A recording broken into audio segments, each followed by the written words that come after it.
નવરાત્રી પહેલા વરસાદે ખેલૈયાઓની ચિંતા વધારી છે। અમદાવાદમાં જીએમડીસી ગ્રાઉન્ડમાં પાણી ભરાઈ ગયા છે। 2 દિવસથી પડી રહેલા વરસાદથી મેદાનમાં પાણી ભરાયું છે। દર વર્ષે જીએમડીસી મેદાનમાં નવરાત્રીનું આયોજન થાય છે। પાણી ખાલી કરવા માટે ગ્રાઉન્ડમાં પંપ લગાવવામાં આવ્યા છે। વર્ષ 2013થી અમદાવાદમાં જીએમડીસી ગ્રાઉન્ડમાં વાઇબ્રન્ટ નવરાત્રીનું આયોજન કરવામાં આવે છે।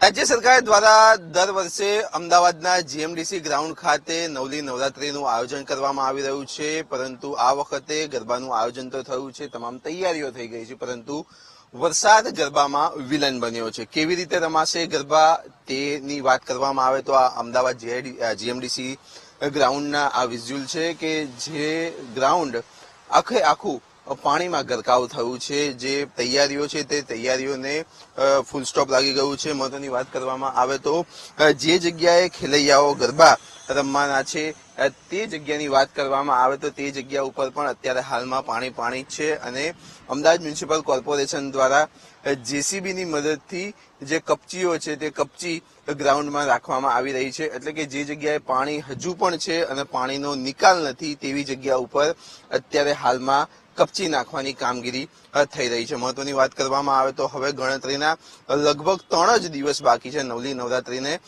રાજ્ય સરકાર દ્વારા અહીંયા આ જીએમડીસી ગ્રાઉન્ડ ખાતે નવલી નવરાત્રીનું ઉદઘાટન કરવામાં આવશે। મુખ્યમંત્રી ભૂપેન્દ્ર પટેલ પણ અહીંયા હાજર રહેશે, પરંતુ વ્યવસ્થાની વાત કરવામાં આવે તો હાલમાં કોઈ જ વ્યવસ્થા થઈ શકી નથી, કારણ કે પાણી ભરાઈ ગયા છે। પાણીમાં જે આ મેદાન છે મેદાન ગરકાવ થઈ ગયું છે।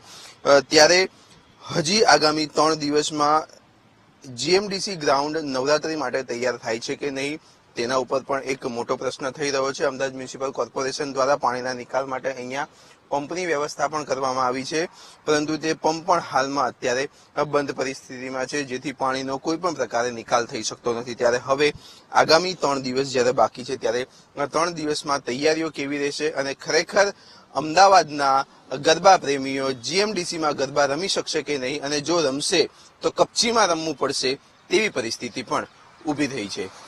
કેમેરામેન શૈલેષ સાથે પાર્થ જાની, વીટીવી ન્યૂઝ, અમદાવાદ।